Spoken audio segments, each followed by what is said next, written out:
কথায় আছে ভাত দেওয়ার মুরদ নেই কিল মারার গোসাই। বর্তমান রাজ্যের শিক্ষা ব্যবস্থা এবং শিক্ষা দপ্তরের অবস্থাও কিছুটা তাই।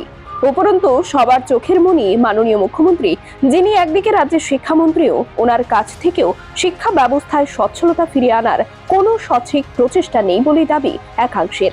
যেখানে রাজ্যের বেশিরভাগ বিদ্যালয়গুলিতেই শিক্ষক স্বল্পতা রয়েছে, শূন্য পদ রয়েছে, তারপরেও প্রার্থীদের করা হচ্ছে না নিয়োগ।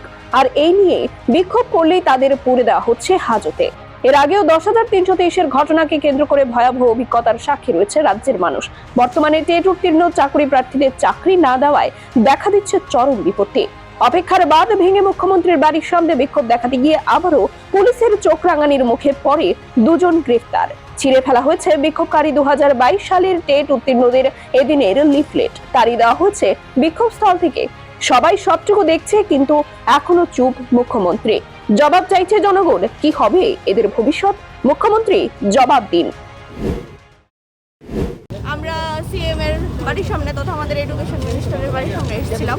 আমাদের যে অনেকদিন ধরে একটা দাবি, আমাদের না শুধু সারা রাজ্যের শিক্ষক ব্যবস্থার দাবি এটা।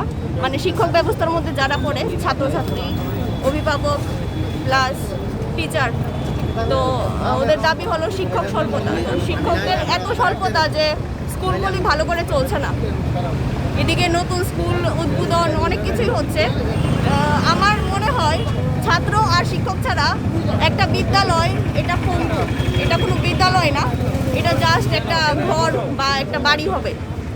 তো শিক্ষক স্বল্পতা যেটা অনেক দিনের সমস্যা, সেটা দূরীকরণের জন্য আমাদের মনে হয়, সবারই মনে হয়, আমাদের না শুধু, আমাদের ছাত্রছাত্রীদের, অভিভাবকদের সবারই পক্ষ থেকে আমি বলছি যে এটা শিক্ষক স্বল্পতা দূরীকরণের জন্য এই যে আমরা 361 জন পাশ করেছি এই এত মডেল কোশ্চেন পেপারে, যেখানে ৩৫,০০০ প্রায় পরীক্ষা দিয়েছে। ব্যুরো রিপোর্ট, খবরের প্রতিবাদ।